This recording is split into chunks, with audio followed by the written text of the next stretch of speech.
हाँ, अब डिस्कस करेंगे आपके सक्सेस मंत्र मंत्र के बारे में, ओके?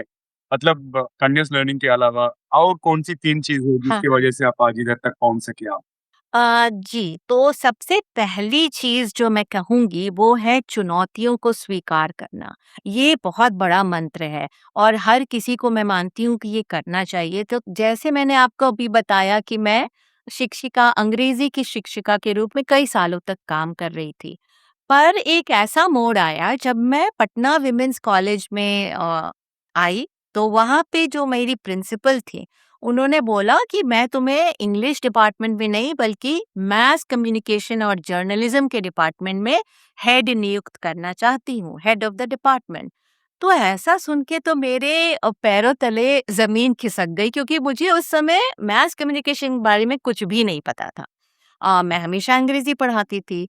तो लेकिन उन्होंने बोला कि नहीं, मुझे तुम्हारी काबिलियत पर भरोसा है, हुँ, तुम हुँ। कर सकती हो।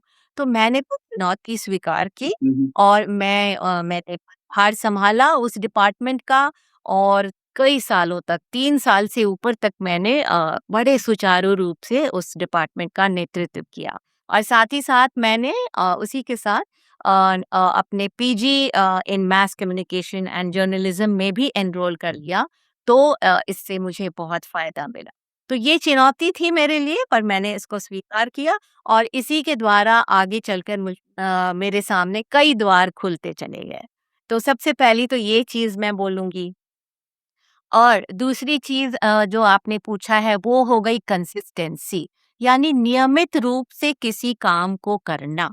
तो सफलता एक बहुत बड़ी छलांग लगाने से नहीं आती है, बल्कि रोज़ जो छोटे-छोटे प्रयास हम करते हैं, छोटी-छोटी आदतें जो हम अपने आप में लाते हैं, उसी से धीरे-धीरे सफलता मिलती है।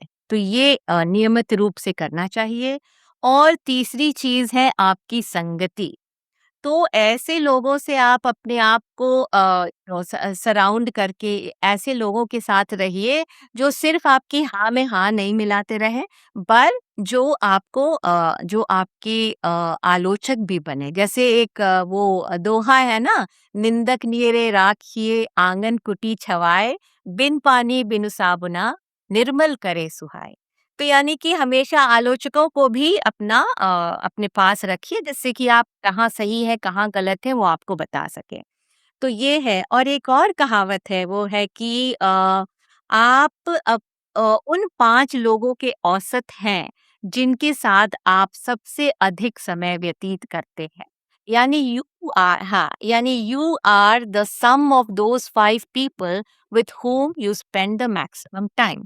तो इसीलिए मेरी हमेशा कोशिश रही है कि मैं ऐसे लोगों के संगत में रहूं, सानिध्य में रहूं, जिनसे मुझे सीखने का मौका मिले हुँ, और अपना बौद्धिक विकास होता रहे। राइट।